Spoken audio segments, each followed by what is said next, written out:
बिहार चुनाव में 5 सीटें जीतकर महागठबंधन के मंसूबों पर पानी फेरने वाले असदुद्दीन ओवैसी की पार्टी AIM की नजर अब उत्तर प्रदेश के आने वाले विधानसभा चुनाव पर है। बिहार में महागठबंधन को झटका देने के बाद ओवैसी की पार्टी अब यूपी में समाजवादी पार्टी, कांग्रेस और बहुजन समाज पार्टी की टेंशन बढ़ाएगी। ओवैसी की पार्टी 2022 के होने वाले यूपी विधानसभा चुनाव में पूरे दमखम से उतरने की तैयारी में जुटी है। चुनाव से पहले यूपी में पांव जमाने के लिए बूथ स्तर तक पार्टी को मजबूत करने की कवायद शुरू हो गई है। लखनऊ में पार्टी की प्रदेश इकाई की बैठक में संगठन के ढांचागत और पार्टी को मजबूत करने पर मंथन कर नई रणनीति पर विचार किया जा रहा है। पार्टी से जुड़े सूत्रों की माने तो पश्चिम और पूर्वी यूपी की मुस्लिम और दलित बहुल्य सीटों पर अपने कैंडिडेट्स उतारने की तैयारी है, जिससे पश्चिम यूपी में बसपा और RLD, वहीं पूर्वी यूपी में समाजवादी पार्टी को काफी नुकसान हो सकता है। वहीं विपक्षी दलों को अपने कई मुस्लिम नेताओं की छिटक कर ओवैसी की पार्टी में जाने का खतरा भी सता रहा है। वैसे CM योगी ने भी 2022 विधानसभा चुनाव के लिए तैयारी पूरी कर ली है, लेकिन जिस तरह से बिहार चुनाव में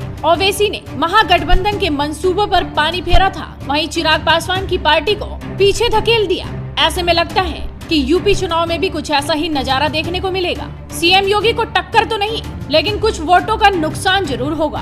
पार्टी प्रदेश अध्यक्ष शौकत अली का कहना है कि यूपी में मुस्लिम, दलित और पिछड़ों की कहीं कोई सुनवाई नहीं हो रही, उन्हें उनके हाल पर छोड़ दिया गया है। समाज के इन तबकों के संवैधानिक अधिकार को उन्होंने खतरे में बताते हुए कहा कि मुसलमानों को संघ परिवार बांटने की साजिश में जुटा हुआ है। बिहार चुनाव में AIM की जीत का जिक्र करते हुए शौकत अली कहते हैं कि बिहार विधानसभा चुनाव के बाद मुसलमानों में राजनीतिक चेतना वापस लौटी है। वो अपनी ताकत और हक हुकूक समझते हैं। मुसलमान फिर से लामबंद हो रहा है, जिसका असर यूपी में आने वाले पंचायत और विधानसभा चुनाव में साफ देखने को मिलेगा। लखनऊ में हुई बैठक में पार्टी का विस्तार करने का फैसला लिया गया। साथ ही मुसलमानों, दलित और पिछड़े वर्ग के लोगों को पार्टी से जोड़ने के लिए प्रदेश स्तर का अभियान चलाने का भी निर्णय लिया गया। आपको बताते चले कि ओवैसी की पार्टी की नजर यूपी पर काफी समय से है। हालांकि इसके पहले उनकी पार्टी को यूपी में कोई खास रिस्पॉन्स नहीं मिल सका, लेकिन महाराष्ट्र के बाद अब बिहार में पार्टी की जीत से ओवैसी को यूपी में भी राह आसान होती नजर आ रही है, जिसके चलते उनका आत्मविश्वास इतना बढ़ गया है कि वो यूपी में सभी पार्टियों को